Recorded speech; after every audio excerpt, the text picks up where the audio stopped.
of the 8th grade year, a child leaving 8th grade has approximately 2 million minutes until high school graduation. Have any of you seen that film, 2 Million Minutes? No. Okay. So for those of you who have not seen it, it's a look at education in 3 countries. It looks at education in the United States, in China, and I believe in India. It looks at 3 different students and how they approach education and what it reveals about how our countries treat education.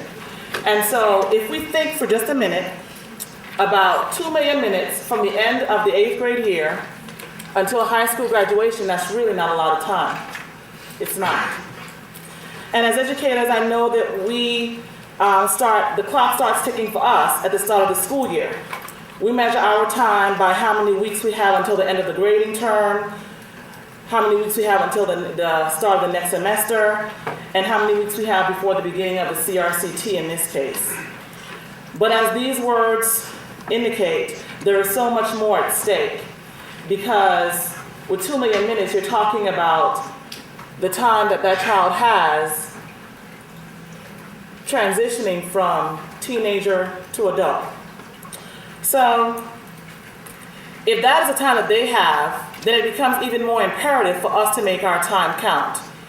To prepare our students for success, we must ensure that we create the type of culture, the type of in-school environment that will engage their interests, challenge their minds, and support their socio-emotional needs. The book studies that each of your faculties have done at the start of the spring semester on This We Believe supports this belief. But, this morning, although there will be some mention of national research and best practice, what I really want to do is I want to bring this home by talking about some of the research or some of the data from our own middle schools. So I'll be talking about what we have seen this year in APS middle schools, okay?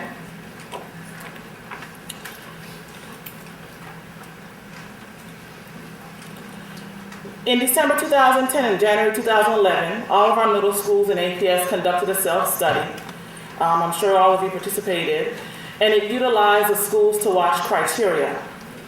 This survey told us how you perceived how your school measured up against the schools to watch criteria in 4 areas: academic excellence, developmental responsiveness, social equity, and organizational structures. Here is what you told us. You told us that 80% of you in all 15 middle schools, 80% said that every student does not have a mentor, advisor, advocate, or other adult that he or she trusts and stays in relationship with throughout the middle school experience. Approximately 73% of you said that all students do not have a real say in what happens at school and do not take an active role in school conferences. 73% also said that our middle schools' disciplinary and suspension rates are high because our schools do not take a proactive approach to keep students safe and engaged. These numbers speak directly to the need for us to transform our middle schools, because I imagine that if teachers, counselors, and administrators feel this way, then our students do as well. And if we're to be honest with ourselves, we must leave open the possibility that the numbers we see here could be dramatically higher if our students were the ones responding to this survey. So what else did you tell us? What about our other partners in this equation, our parents? In order for us to meaningfully impact the lives of our students, we know that parents must be involved as partners. However, in a self-assessment survey that all the middle schools completed this year, 87% of teachers, faculty, staff responded that parents are not more than just volunteers or fundraisers, that parents are not meaningfully involved in all aspects of the school.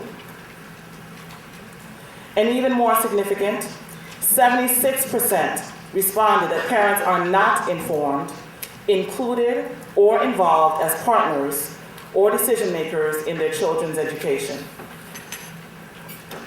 And the impact of parental involvement does not only pertain to support at home, it also relates to student engagement and student attendance. And when we reviewed the data from the 2010-2011 school year, we came across some startling numbers. On average, what we found that 6th grade students across the district missed an average of 76 days of school during the 2010-2011 school year. 7th graders, on average, missed 89 days of school. And 8th graders also missed an average of 89 days of school. And then I will share one more piece of data with you this morning that we also found quite alarming. At the end of the 2010-2011 school year, in our middle schools, 9,518 behavior incidents were reported. That accounts for almost one incident for every middle school child in Atlanta public schools.